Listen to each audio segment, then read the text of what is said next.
Traditional welcome is hard for us to do at this time because everything is being done virtually. We usually have our drum and open, and I'll tell you why we do this. Because the first recorded expeditions to lands within the Pokanoket realm was by a Portuguese captain named Miguel Cordeiro. And then later in 1524, Italian captain Giovanni di Verrazzano sailed into Narragansett Bay, and he recorded a latitude of 41 degrees 40 north, which put him right parallel to the seat of the Massasoit.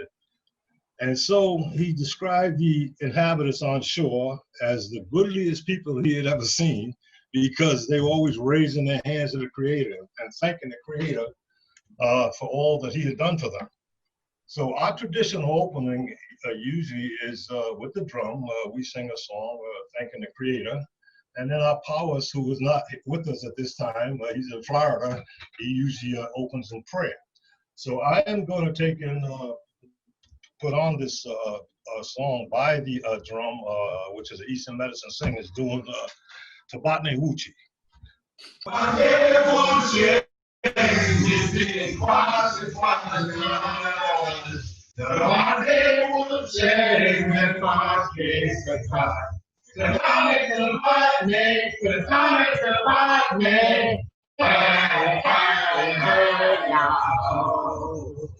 Thank you for the earth and sky. Thank you for the water and the rocks. Thank you for the trees and just for today. Great Spirit, I thank you. Great Spirit, I thank you.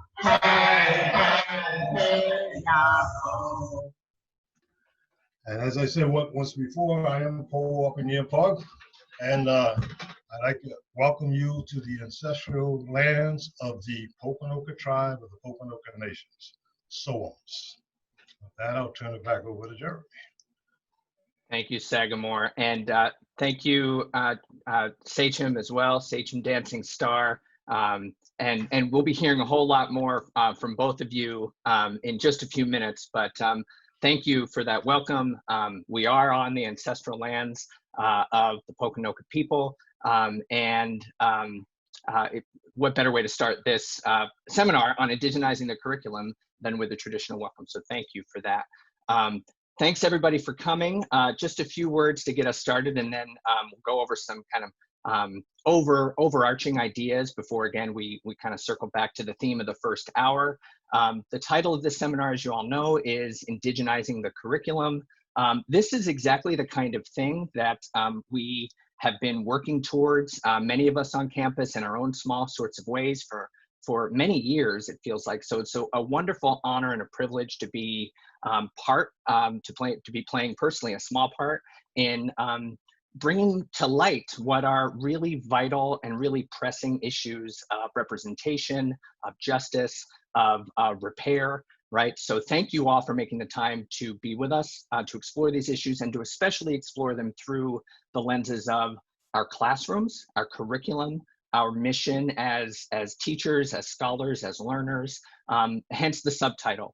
It's a faculty seminar in which we all bring our own lenses, our own experiences to teaching and learning, hopefully in a more robust way with Rhode Island's Indigenous peoples. And so thank you all for making the effort. Thank you to Associate Provost Alan Hance and to Associate Dean Jason Jacobs for sponsoring this event, for making it possible for us to do it. Thank you, Brian Hendrickson and Charlotte Carrington Farmer for co-facilitating with me.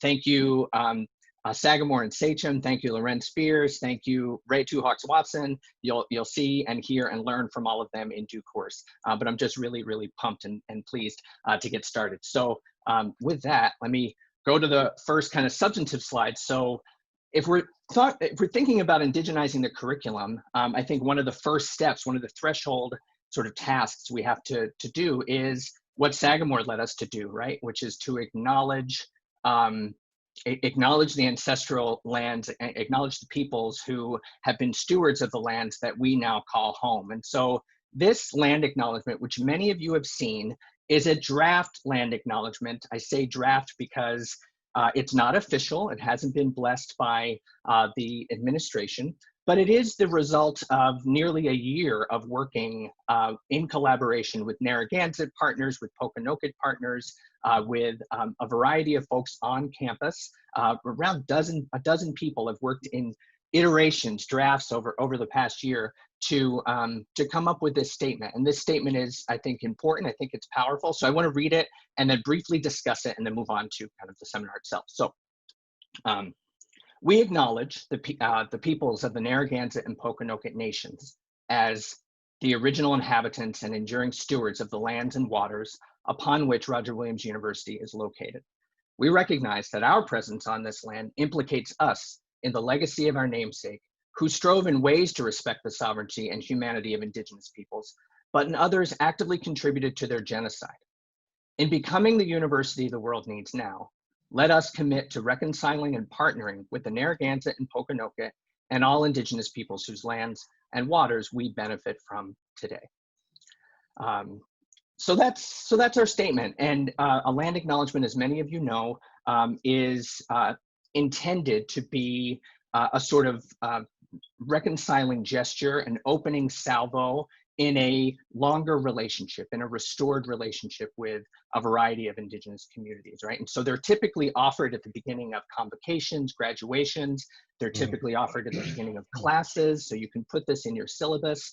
But it shouldn't be a sort of staid and dead document, right? A kind of hand wave towards, okay, we got that out of the way. So we offer some additional resources here to think about land acknowledgements as living documents, as invitations to your students and to you to learn more about the histories of lands and the histories of peoples and the continued vibrance and vitality of the Indigenous peoples, whether we're talking about Southern New England, where we are, or the East Bay specifically, or if we're speaking hemispherically or indeed globally, right? So some useful teaching resources are listed there. And again, these links are live, and in the slides that I've shared with you, you can click through and see. I'm not going to click through on them now, but you can see a really useful website called nativelands.ca, which allows you to really see the native claims and the native territories that exist in particular places throughout, especially North America and increasingly South America as well.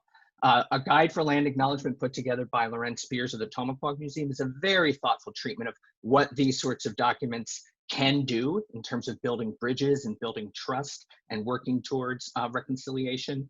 And then finally, the native land resources is again, another good guide for students to explore. Land acknowledgements have become increasingly prevalent in Canada, in Australia, in New Zealand. They're starting to catch on in the United States. Towns, museums, cities, universities are adopting them. And I think, Rod, it's high time for us to get on, to not necessarily get on the train, but to really reckon with the power of this kind of statement and the stance that it can occupy. So it's important to start with that, but moving on to our overall goals for the day. Our first goal is to center our attention as scholars, as teachers, on the Indigenous nations of Rhode Island and on the broad contours of their history, of Indigenous history, from 1620, with the arrival of the Pilgrims at Plymouth, with the Massasoit Osamequin welcoming them and signing a treaty with them the year after. We're in the 400th anniversary of that, which is a propitious time to begin to consider where do Indigenous perspectives and Indigenous survivance, not just historical, but continuous presence, where do those narratives, where do those ideas fit in our teaching? Right, and so there's some content area knowledge that we all have to kind of acquire, right?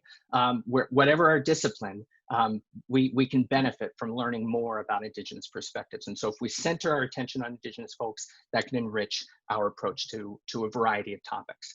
Our second goal today is to try to prepare ourselves as teachers, but also as members of a scholarly community, right? Who, yes, have our syllabi, but also have committee work. We have administrative work, right?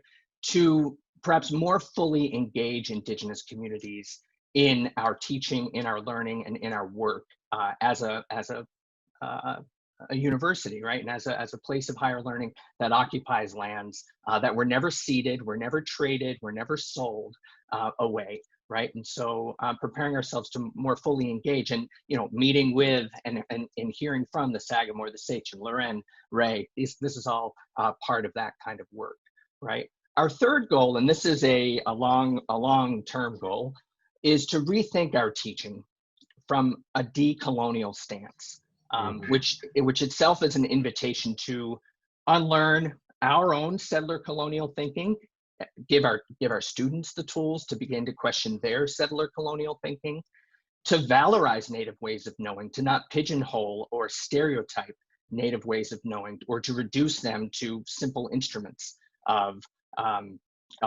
knowledge or of exotitude, but instead to really valorize and learn Native ways of learning, try on epistemic viewpoints that might challenge the very foundation of our own disciplines, right?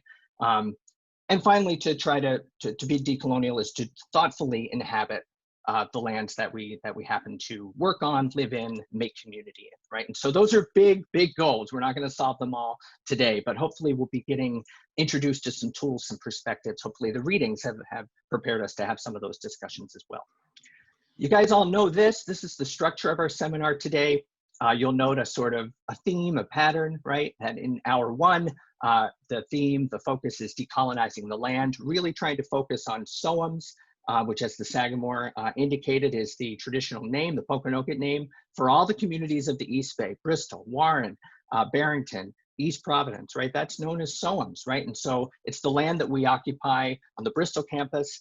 Providence is the neighbor, right? But we're going to be learning from the Pokanoket people and hearing not only about their history, but what struggles they're facing today and what goals indeed they have for their nation today.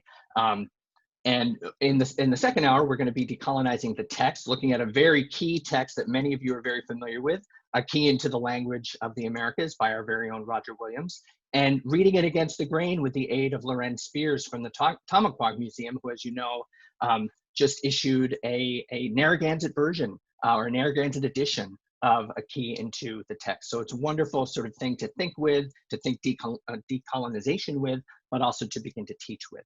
And then in the third hour, Ray Two Hawks and Brian Hendrickson will be bringing us some information from the Providence Cultural Equity Institute, some of Ray's work, but also some really fundamental and I guess specific ways in which we can decolonize our classroom through our teaching, through our assignments, through how we structure things inside our classrooms. And so decolonization is the theme, right?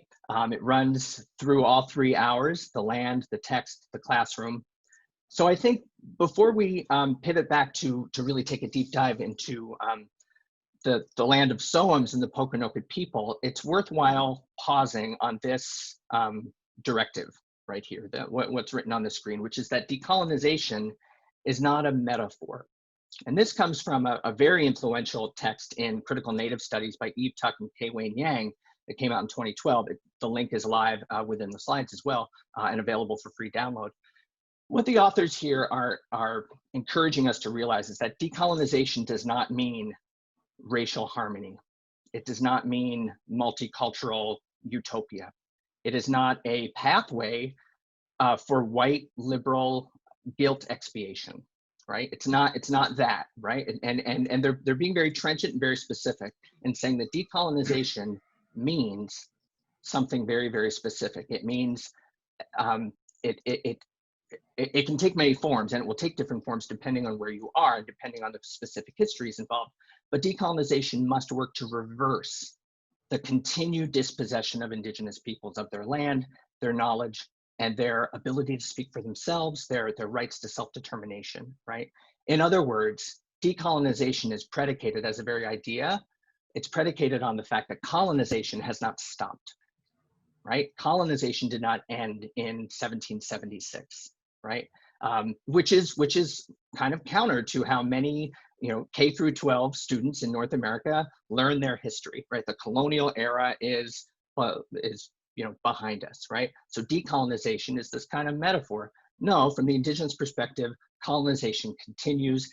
Decolonization is a political, economic, and territorial strategy, right? Set of strategies to correct the historical record, to deprogram colonial thinking, in our history books, in our classrooms, right? And so we, at the very outset, I think, as non-Indigenous scholars and teachers, and the vast majority of us, we have to reckon with this and realize that efforts at decolonization that reinforce settler colonial narratives of, for example, Indigenous peoples being essentially exterminated in the eastern half of the United States, or colonization being something that is over, right, in the 18th century or maybe the 19th century, we need to begin to examine how our assumptions and how our epistemic shortcuts perhaps further a colonial mentality that affects our Indigenous partners and our Indigenous communities right here in Rhode Island and throughout North America as well. So as Kyle Powys-White says, Potawatomi scholar, whom we read briefly in the preparatory materials, he encourages non-Indigenous folks to really be honest and transparent about why they're showing up, right? Why are you showing up to do allyship? What does decolonization mean? To show up and perhaps shut up as well, and listen and learn and be humble with that kind of ethic. So with that said, I'm going to shut up right after I introduce again Sagamore Winds of Thunder, the 9th great-grandson of Metacom, the 10th generation great-grandson of the Massasoit Osamequin, Sagamore, the Pokanoket Nation, and Sachem Dancing Star, his daughter, incidentally, 11th great-granddaughter, 11th generation great-granddaughter of the Massasoit Osamequin, and leader of the Pokanoket tribe. So I'm honored to be able to do this. Sagamore and Sachem, please, the floor is yours to bring us into your story and your truth. Well, Motapawani, good morning. And I would just like to say that I would like to thank you for taking this, this step, this active step in such a positive direction by having us here and being part of this discussion. And this is really a healing to me, to my people. We are not teachers, we're not lecturers or the like. We are Pokanoket. We speak from what has been passed down to us from our ancestors. We speak for the generations ahead of us. We speak from our experience, and most of all, we speak from our heart. So I'm going to hand it over to Sagamore. All right. And I want to thank you also, my exact sentiments, for giving us this opportunity to tell you about a little history about our tribe. And as he said before, the 10th generation great-grandson of Osamequin, the Massasoit, and then the 9th generation of Po Metacom, and Po Metacom, you know him historically as King Philip. And I am the 6th generation great-grandson, excuse me, of Simeon Simon. And Simeon Simon was the hand-picked bodyguard of General George Washington. And there's a story that goes with that. But the reason why I tell you about Simeon Simon, he was a Continental soldier, received a pension from the United States government as a Continental soldier. And from the time that I can remember as a little kid, my parents and in our family were always told that you see that picture of George Washington crossing the Delaware, that Indian in the boat is your great-grandfather, Simeon Simon. Well, Simeon Simon is the great-grandson of Po Metacom, or King Philip. And that's why I bring him into play.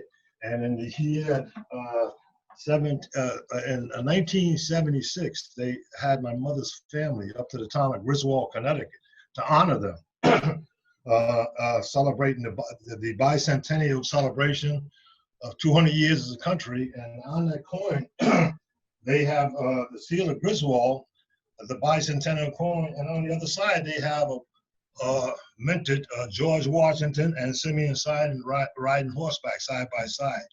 Also, excuse me, there is a picture, a portrait of George Washington and Simeon Simons in the Griswold Town Hall. So I think that information is very important to establish who I am, what my family lines are. And when we say Massasoit, a lot of people think that Massasoit was his name. Massasoit was not his name. That's a title. It means great leader. And he was the great leader of the largest Indian nation in colonial America. There was no nation larger than ours. And his name was Osamequin, which is yellow feather in our language. So the headship tribe of the nation was the Pokanoket tribe. And so that's why when you hear them say Po Metacom, what that refers, that Po prefix refers to of Pokanoket. Even our sacred mountains at Mount Hope, Montauk, we call Po Tumtuk, which means lookout of Pokanoket in our language. So from the available evidence by scholars in repositories in Yale, Brown, Harvard, Smithsonian Institute handbook, which is up here on the screen, shows pretty extensive territories in Massachusetts, Rhode Island, Connecticut, southern Vermont, southern New Hampshire, all the way up to Schaghticoke Falls in New York State, Pokanoket, occupied by Pokanoket tribe and nation. In fact, all maps prior to the King Philip War, 1676, including the John Sellers map, who was a hieroglyph to the King of England, refer to this southeastern part of Massachusetts and these areas as Pokanoket country or King Philip country. The seat of the Massasoit was originally in Solmes, which was Bristol County, Massachusetts. Now Solmes, Bristol County, Massachusetts, in the time of the Massasoit, was actually more than Barrington, Warren, and Bristol. It was Somerset, Seacon, Rehoboth, Barrington, Warren, Bristol, but in East Providence. Of course, East Providence was not East Providence, it was part of Seacon. All right. So basically in 1747, Massachusetts ceded part of Solmes, Mass, to the state of Rhode Island, and that's how you have the territory which we occupy, which is called Solmes today as Barrington, Warren, and Bristol, which is Bristol County, Rhode Island, which is where your campus is at Rogers University in Bristol. So when you're talking about the Massasoit and his people, the Pokanoket, they, in history, a lot of these tribes are named after the towns that they lived in, but the Pokanokets lived in Solmes, and they were recognized as the Pokanoket people. According to the first 50 years of encounters with the European, the word Wampanoag was never even mentioned or recorded anywhere in the historical records. It was during the King Philip War, 1675-1676, that they outlawed the word Pokanoket. And if you were male 14 years of age or older and you said you were Pokanoket, they would kill you on sight. So you didn't say you were Pokanoket. And so it was during this time that they started to identify us as Wampanoag. But Wampanoag was a term that was originally meant for the tribes that King Philip tried to solicit to fight against the colonists. These tribes that were named Wampanoag, which means Easterner in our language, basically were tribes, that fought against the colonists. So if you didn't fight against the colonists, you couldn't be called Wampanoag. All right.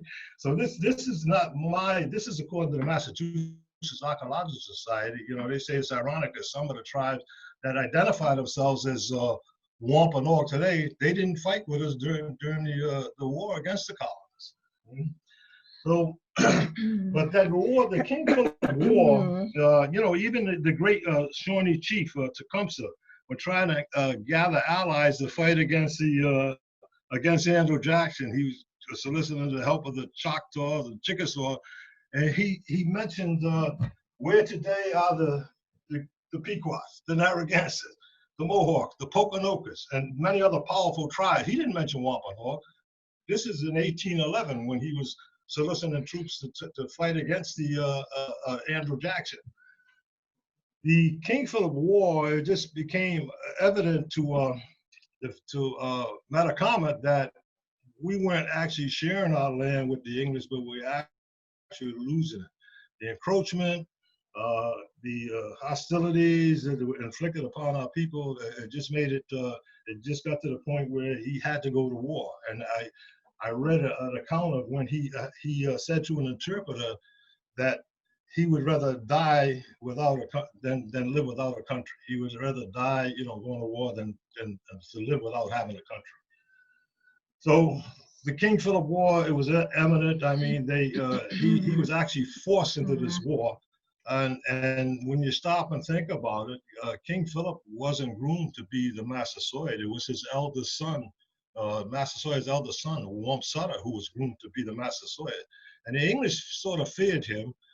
He was a great warrior, and they called him up to Plymouth, and he left Plymouth deathly sick, and he never made it back to Solom's. So when the Massasoit died, it was Wamsutta who became the Massasoit, and when Wamsutta died, it became Philip who became the Massasoit. So we had like a monarchy. We didn't have a situation where you voted in your chiefs. These chiefs were the sons in chronological order to the Massasoit. So Philip was sort of forced into this position of going to war. And during that King Philip on August 1st, 1676, when they captured Juana Tanuski, who was Philip's wife, and his son Metam, they were sold into slavery to Bermuda. And Pomenacom was killed at Patumtuck, right there in Bristol. And there is a memorial up there, which we went up yesterday and celebrated his death, August 12th, 1676. Every year we go up there and celebrate his death. But the Pokanokets Indians were forcibly driven from their land after they killed Philip. And the colonists just simply moved in. And after the murder and the beheading of Massasoit Metacama by the colonists, because they quartered his body up there, and they actually handed parts of his bodies to different chiefs who served under him, and his head was put on a pole in Plymouth County for 25 years as an example of you stay in your place or we'll take your head off, just like we did Philip. They did that to most of our chiefs. They did that to the Pokanoket woman chief, who was Weedamoo. They did that to Tutussequin, who was the chief of the Southswan tribe, who was married to Philip's sister Amy. They did that to Anawan. Anawan was the head Painisi warrior for the Massasoit Osamequin, and then for his son Philip, or Metacomet, during the King Philip War. So he was actually King Philip's uncle. Anawan was married to the Massasoit sister, and so when King Philip was killed up at Mount Hope, Anawan got out of there, out of Mount Top, and he ended up in Rehoboth, and that's where this Anawan Rock is. At that time, I think it was Governor Winthrop of the Plymouth Plantations, I'm sorry, it was Benjamin Church. Who captured him over there at Anawan Rock. They called Benjamin Church up the boss, and Anawan was never supposed to be killed. He was in his 80s when they killed him. They beheaded him. And Benjamin Church was called up to Boston, and next thing you know, they killed Anawan, and they beheaded him also. But the rest of the captives that they captured over at the Mount Hope site, the group was put on a reservation up in Shetucket. They called it the Shetucket Reservation up in Connecticut. And the group was placed under the leadership of this Matasiak, Philip's cousin and war captain. And then the P.B. Wambachuk and Philip's sister. So that the Pokanoket, when they were at the Shetucket Reservation, they had their own sachem. They were not subject to another sachem. And this was confirmed by the testimony of a Quinnebog Indian named Pastor Cogan. And King Philip's sister, strangely enough, was the only woman that was mentioned on that reservation. There were other Indians on that reservation. They put the Reverend Fitch as an overseer, and then they took the Reverend Fitch away, and they put Uncas as our overseer. And Uncas was raping our women and killing our old men and children. So basically we kept coming downstream until we got around New London, Griswold, that area. At that time, I think it was all called New London, if I'm not mistaken. But like I said, Anawan escaped, and the Anawan captives were still here. They're still here to this day, the descendants of the Anawan captives. The people that were put up there on that reservation in Chautauqua, those are my mother's people. That was the Simon line. And excuse me, the Anawan captives, that was my father's people. And in the year 1812, when the town of Seekonk incorporated, there were 3 Indian villages on Chestnut Street and Seekonk. And they couldn't recognize them as Pokanoket because it was against the law. It was illegal. That law was still on the books in the year 2000. But I'm talking about in 1812. So the town of Seekonk identified them and recognized them as the Seekonk Indians. And these were the Anawan captives that remained, who was my father's great grandfather, his Susan Claiborne, who was my grandmother's great grandmother, was the granddaughter of Anawan. So this is how my line comes down on both sides. One side is my mother's side is directly from Philip. Now you probably say, well, we thought Philip's line died, with Philip. Well, they sold his wife and his son into slavery, into Bermuda, but we had to go over there and prove that Vitom came back. This is why we know that story in our family. We proved that he was put on a ship and came back to this area, and that's who Simeon Simon's grandfather was, Vitom. And so, but no one knows who Simeon Simon's parents are. That had to be kept secret because they were killing Pokanokets at that time. So you didn't go around saying that you were Pokanoket. Strangely enough, even as a kid coming up in the 40s, it wasn't fashionable to be Indian. But everybody, and I grew up in Providence, and I'll tell you that everybody knew who my family, they knew who my mother's family was, they knew who my father's family was, and this government also knew. And so basically, I didn't have to go around telling people I was Indian. They told me that I was Indian. And to this day, I've been doing these things to try to reclaim our identity, and because you find that because of this colonization, there's a lot that has been done to divide and conquer the tribes. And so in the year 2015, I went up to the United Nations, and this was the 14th session of the United Nations Permanent Forum on Indigenous Issues in New York. And they were discussing concerning reparations and reclamation on Indigenous and Aboriginal rights. And so we, at this time, we thought, we would be pursuing federal recognition, and we discovered, well, this is not the way to go. They already recognize who we are. We're already sovereign nations, but there's a process that you have to go through to reclaim this.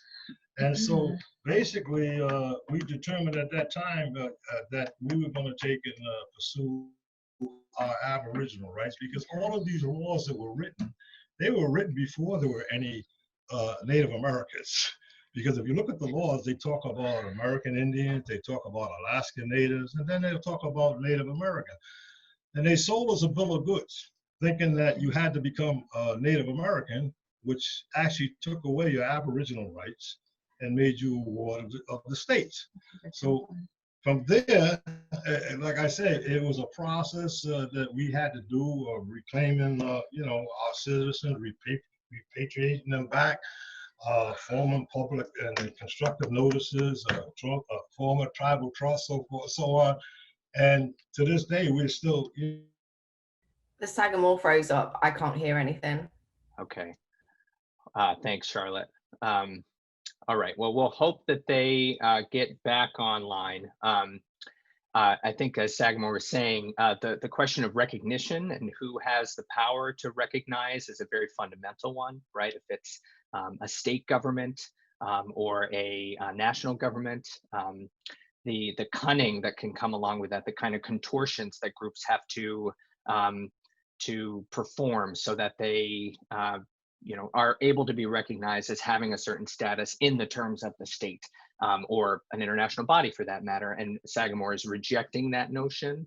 I think it's pretty clear, and saying that we know who we are, we've always known who we are, despite laws that illegalized our existence, made it so that you could be assassinated on sight if you identified as Pokanoket. All right, I'm sorry. There we go. It just went out on us. So I just wanted to make sure that the Sagamore made clear the distinction that Pokanoket was the tribe, the headship tribe of the Pokanoket Nation. The land base of the Pokanoket tribe is the Soams area, but the nation was a vast area. It was a much bigger area, and there were, many connections to other, tribes and bands paying homage to, our Massasoits, and that's why the nation expanded to such a vast, region right up into Nipmuc territory because of, I forgot. yeah, because, the Massasoit, was married, to the queen of the Nipmunks, and therefore there was an alliance there. And, Philip's grandmother was actually, Nipmuc. So, there was a vast connection. Philip's mother. I'm sorry, Philip's mother was, the queen of the Nipmunks. So the nation was very vast. The Pokanoket tribe, the headship, has the land base of Soam. So I just wanted to make sure that was clear. Yeah, let me just expand it further, because the grand sachem of the Quabog Nipmuc Nation was Nanawanha. And the other name they called him was Old Ancient, and Nashawunu, that was his Christian name, because he converted to Christianity. And that was John Elliott country. But the Massasoit was married to the queen of the Nipmunks. And basically, that's how our territory went all the way up to southern New Hampshire. It was actually during the King Philip War, during the winter campaign, that the Massasoit Hobeticon was up there with Connaughton, the chief of the Narragansetts, planning his strategy for the war. And so and that was up at Schaghticoke Falls, which is this side east of the Hudson River. And basically, we have, even today, one of my relatives, the chief of the Schaghticoke tribe, he's a Simons, he's chief of that Schaghticoke tribe. But one of the things that is, if you read the history, you'll see that Warm Sutter actually fought Uncas over the Nipmunks, because when Uncas was run out of New York State by the Mohegans, it was actually Nanawanha who gave him permission to settle in Connecticut. And then years later, when he gained strength, he tried to make the Quabogs pay homage to him, become a tributary tribe. And this was in 1660, when the Massasoit was sort of, I guess, on his deathbed or very sick, because he had left here and he was actually acknowledged head of the Nipmuc Quabog Nation. And so that's why our territory went all the way up there to Mount Monadnock, which is where the King Philip Trail is in southern New Hampshire. It's the King Philip Trail, because that was our territory. And so basically, Warm Sutter fought Uncas over the Nipmunks in the year 1660, and he said, the Nipmunks belong to me. He said, I fought Uncas over, and this is recorded in their history, but he was fighting for his mother's territory. That was his mother. She was queen of the Nipmuc. And that's why the Massasoit actually died in Quabog, which is Brookfield, West Brookfield, North Brookfield, Mass. He was brought back here to Burrs Hill to be buried. Yeah. So for the sake of time, because Sagamore has information where he could talk for this whole seminar nonstop, a lot of the stories that we have been passed down, through the line. And it's only been recently that a lot of this information is coming out because of technology and the access, to the information. But, what had happened is, it got to a point, and I have to thank Sagamore's generation. It got to a point where, the generations before him, they were afraid to identify themselves as Pokanoket, and they just you know, kind of kept it to themselves, kept the stories going. But with Sagamore's generation, they said, no, enough is enough. You know, Sagamore was stopped as a child from, you know, telling people that I come from, you know, what we call the Royal House of Pokanoket, which is the Massasoit's line, the line of, you know, leadership, the King Philip line. And he was brought into the house and he was severely disciplined and told, you don't ever say that out in public. And so that is how drilled it was into the, you know, the generations before us, is you don't identify yourself publicly, you don't identify yourself publicly, but this is who you are. His generation started saying, no, we're going to say who we are. Enough is enough. This is not okay. And that is when the tides turned. And miraculously enough, we, you know, had a prophecy of our people that when the lights shone on Mount Wachusett, which is one of our 3 sacred mountains, that when the lights came on at night, not the lights, but when it was lit up at night, that our people would come back together and we would rise again. And it was during that time that they started night skiing at Mount Wachusett, and you know, the mountain was lit up, you know, at night. So, you know, it's prophesied that during his generation this would happen. And so during his generation, you know, and the previous generation was still alive, and you know, our people were just trying to, you know, group back together and say, we need to, you know, group back together and get out there, you know, as a people and reclaim who we are publicly. And so what they decided to do at that point, because back then, you know, we were all kind of drinking the Kool-Aid of colonization. So, you know, back then we thought, oh, okay, well, we've got to go for federal recognition, you know, and some of us were saying, okay, you know, but we don't need the government to tell us who we are. But in order to, you know, get our rights, restore our land, we have to go the federal recognition process. During that process, there are a lot of steps that you have to do. You have to prove your oral history and all of everything, our story that we were putting forth. And it was through that process, and I am thankful for that process, because it was through that process that we were able to back up a lot of the stories that were told to us. And it was just such a, you know, just a moment of, oh my gosh, you know, like everyone's telling us we're not who we are, but we're sticking to our stories, because my father wouldn't lie to me about who I am and about the stories he's telling me. He wouldn't lie to me. And my father would always say, my grandparents, my mother and father, they wouldn't lie to me about who I am in these stories. And so it was during this process that we were able to prove that our stories were true and our stories were accurate. We found the records. We always knew that Me Tom survived, because that's our line. And, you know, they kept telling us, no, he didn't. We went down to Bermuda. We proved it. We found the ship's records. When they said when we said Wamsutta was poisoned, and now they're saying he was poisoned and murdered, but that back then he just got sick and died. We got the ship's records where they ordered poison. So through this process, we were able to verify our strong oral history, and that was just such a sense of empowerment to our people. And so I'm thankful for that. But fortunately, you know, we had an awakening that, wait a minute, we don't have to do federal recognition. We are Indigenous. We have rights as Indigenous people, and we're not going that route. And we are going to pursue our rights as a people, as a tribe, as a nation. We're going to pursue it, and we do not need the government to put us through the process of federal recognition, you know, to do that. We're just going to invoke our Aboriginal rights, our Indigenous rights. So what we found is that the government already knew who we were. That's the key.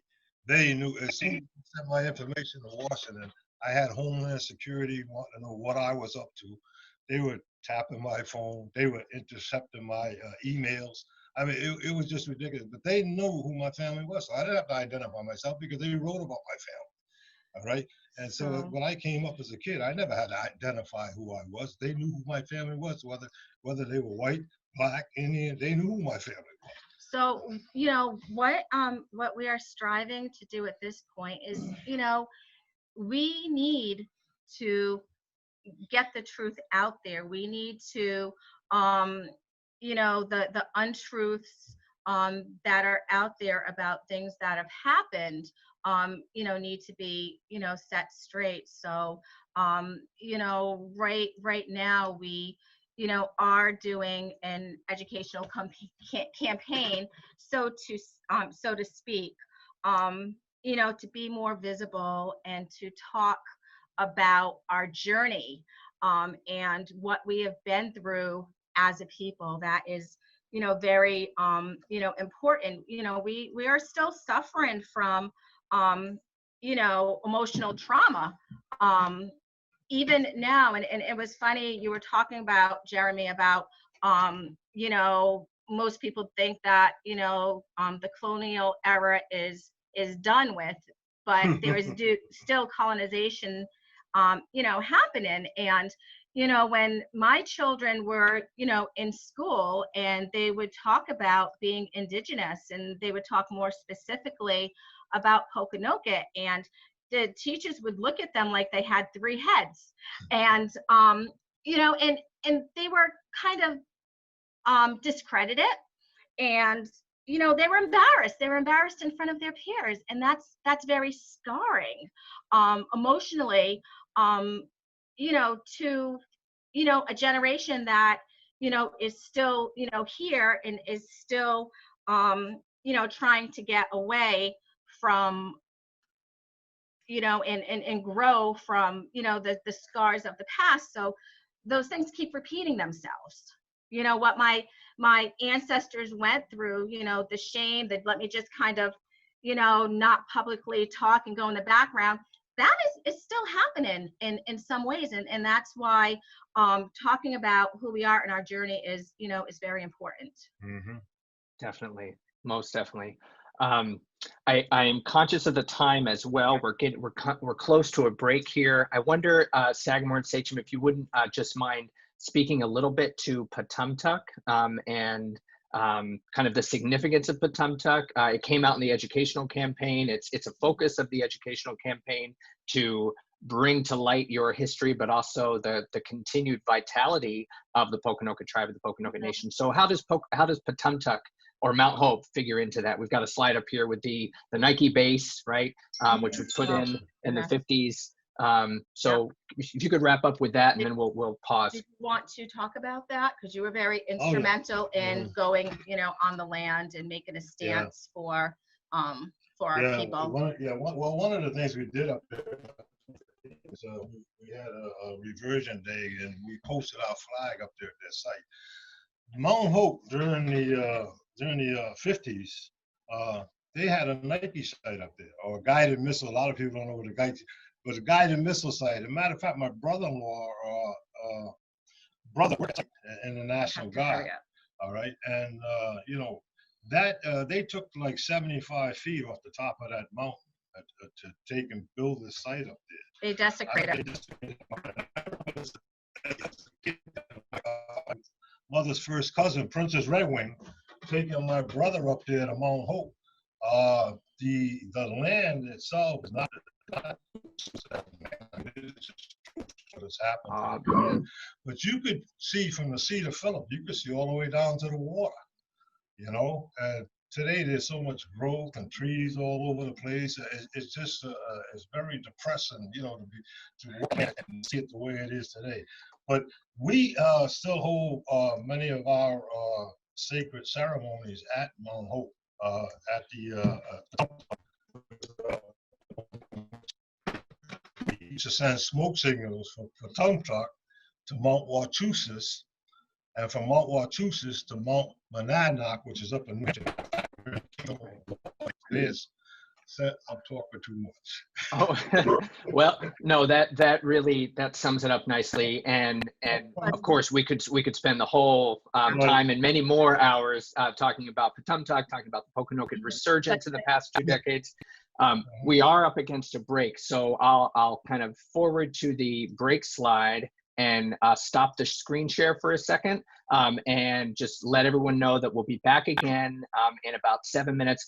Sagamore and Sachem, if you're willing to hang out and answer any questions, people can informally unmic themselves. But at 10 o'clock sharp, we're gonna move on to Loren and Charlotte. Thank you so much for being with us, and you're welcome, of course, to stay for as long as you can. And folks, please forward any questions you might have, either in the chat, or you can unmic yourself right now and talk to the Sagamore and the Sachem.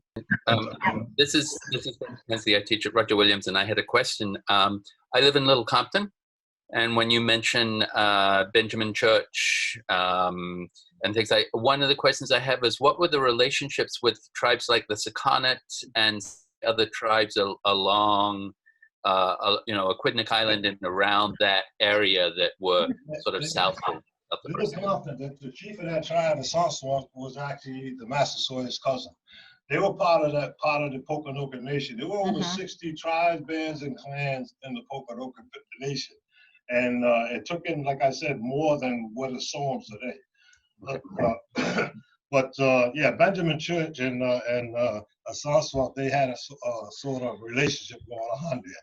But she actually was supposed to be, she was supposed to fight in that King Philip War, and then I guess he threatened her somehow, but she backed out of that obligation. But that was King Philip's, that was the Massasoit's cousin, the chief of that tribe. We had a lot of women chiefs. The chief of the Pawcasset was Weedamoo, and Weedamoo was married to Wamsutta, and then she was married to Narragansett chiefs after that.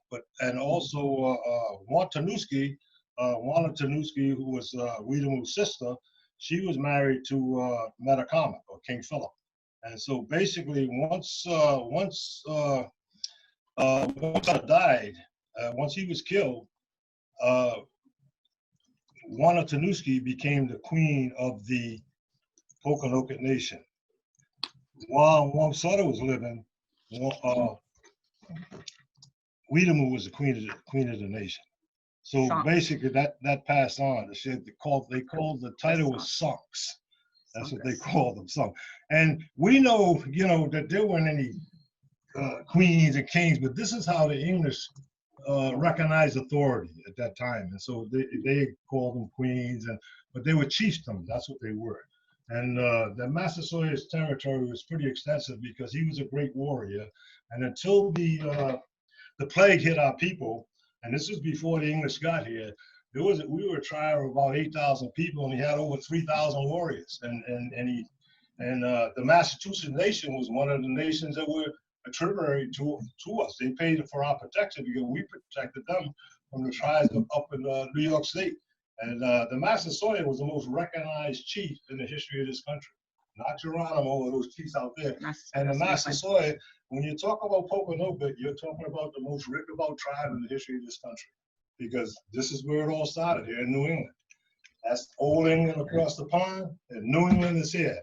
This area here in southern New England, where Plymouth Plantation and all that area was the most densely populated area in the New World. There might be another question. Oh, okay, got another question. Thank you. So there's a question in the comments. I think folks are asking a little bit about information in relation to the prophecy and how they would communicate that to their students. Okay, you were talking. I didn't hear the question. I'm sorry. About the prophecy, about you talking about the three mountains, the prophecy of the mountains? Yeah. They want to know about the prophecy of the mountain.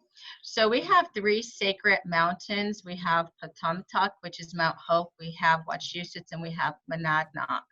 And so the story that had been passed down, and the story that I know, is that when Wachusett, the mountain of the future, when the lights, when it was lit up at night, that is when, it would be time for our people to come back together. That's when our people would come back together, and, we would, rise up again.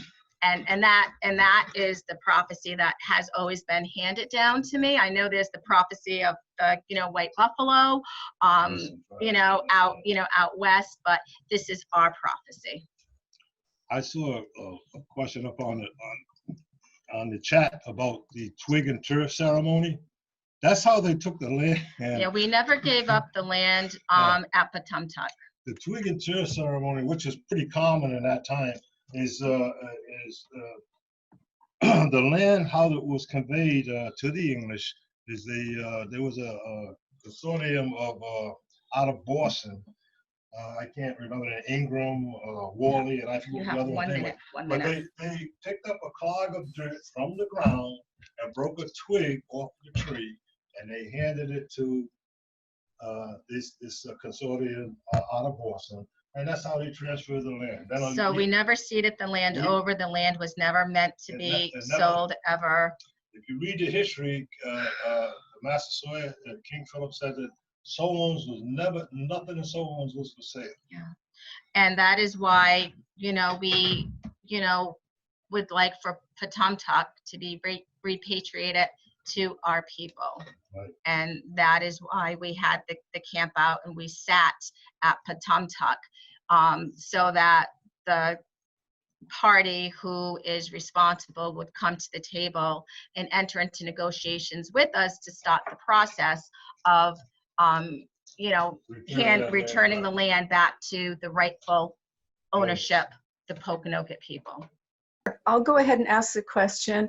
From sources that I've read, there was a period, a very significant period in Pokanoket Narragansett history of conflict, where Narragansett moved in and occupied, and I guess were at war with the Pokanoket, and if my understanding is correct, took over main portions of their territory and became dominant in the area. I know that's historic. I know it's in the past. I know there's no animosity among the tribes today, but I'm interested to know how the Pokanoket people in particular, if Sagamore and his daughter might answer this question specifically, how you think of those animosities that were historical between the Pokanoket and the Narragansett, how you teach them to your children, how you think and feel about that period of the past, because I don't have an understanding of how you got from there to here, and I'd like to receive that knowledge of how you got from animosity to sharing, compassion, mutual support, and mutual initiatives for your peoples. You want me to answer that? My daughter's not here now. She had to go to work. All right. Listen, what a lot of people don't realize is that a lot of they were related to one another. Metacomet, my Auntie Omi was Metacomet's cousin. Canonicus was Metacomet's father. Mika was Metacomet's father. We actually, from the chief's line, Mika or Mexana was one of the Sagamores that they sent up to Boston during the conflict of the Council of Chiefs that went up there. Mika, who was the Massasoit's father, and I'm trying to think of he was married to I can't remember her name, but she was an honorary old thing. So when she told you that Red Wing, Princess Red Wing, who was a chief before me, was yes, so am I. Basically, but the Massasoit was a great warrior. That's why he had all the wampum belts.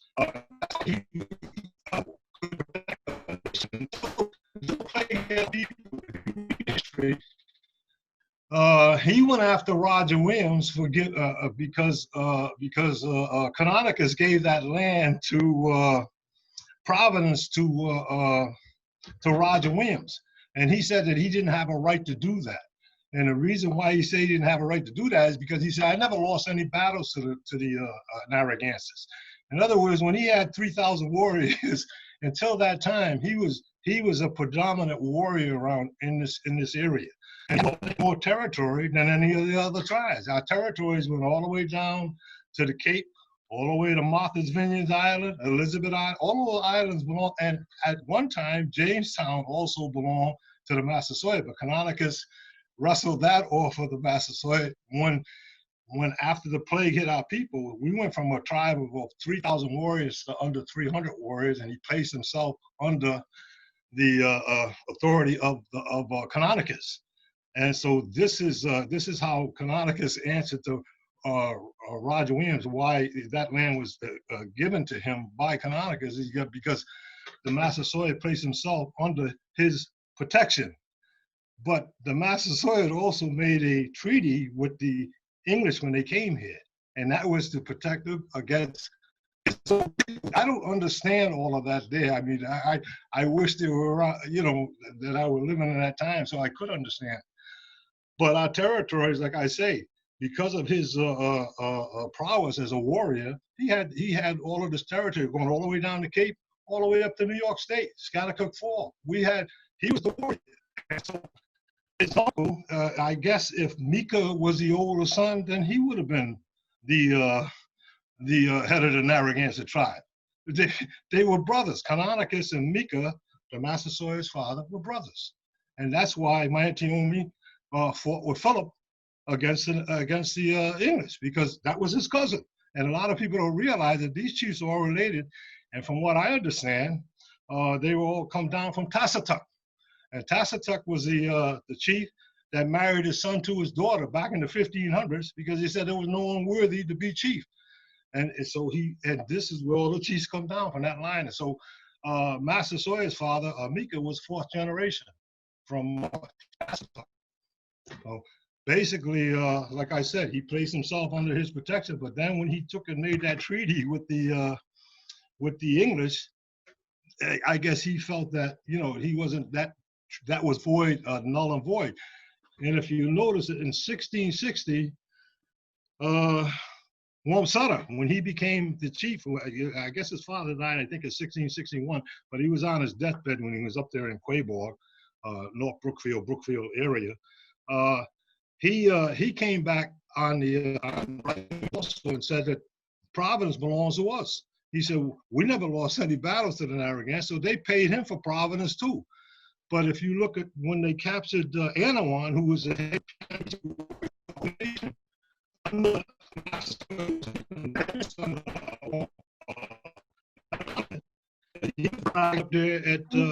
I'm just going to interrupt. I'm so sorry. I think that your internet is going in and out a little bit. Is that? Oh, it is? Oh, gee. I think we would just okay. hear the last point.